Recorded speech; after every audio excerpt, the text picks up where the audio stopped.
Iridodialysis is a tear or detachment of the iris, which can happen as a complication of intraocular surgery or trauma. This results in a large iris defect affecting the pupil's position and shape, affecting the postoperative vision. To repair it, we can use the novel dumbbell technique, a simple yet effective way to repair iridodialysis using the ab interno or ab externo approach. Here, the iridodialysis can be seen from 3 o'clock to 8 o'clock. For the ab interno approach, a spatulated straight needle with 7-O-proline sutures is introduced from the main incision parallel to the iris using the needle holding forceps. This exits from the sclera approximately 1.5 mm from the limbus at 6 o'clock position.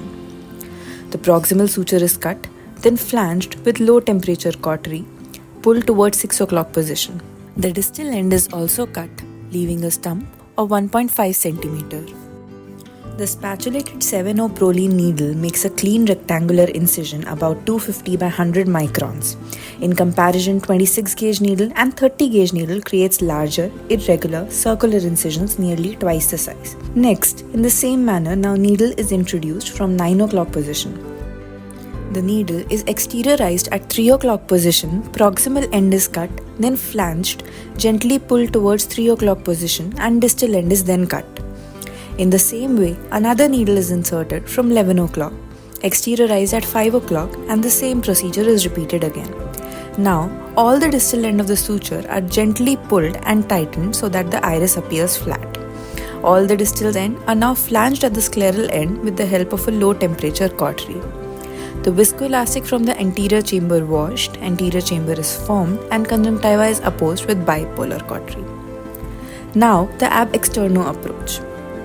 Iridodialysis is noted 2 clock hours from 9 to 11 o'clock position.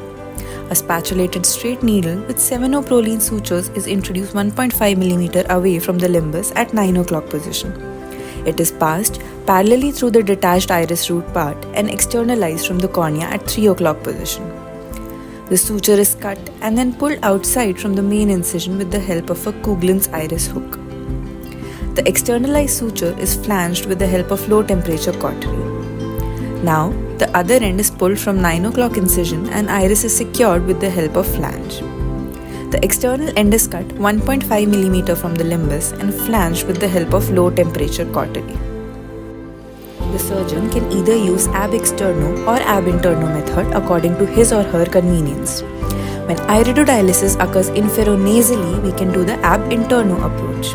If it occurs inferotemporally or superotemporally or superonasally, we can do the ab externo approach. In this procedure, there is no need for 26 gauge, 27 gauge or 30 gauge needles. Pre-flanges or knots are not required. We only need low temperature cautery and a 7-O-proline suture with a spatulated single needle. The advantage of this technique is that it has minimal learning curve. That being said, no technique is perfect. In this method, titration of tension is of most importance. Tension should not be too tight nor too loose. Learn this technique under supervision and handle iridodialysis like a pro from now on.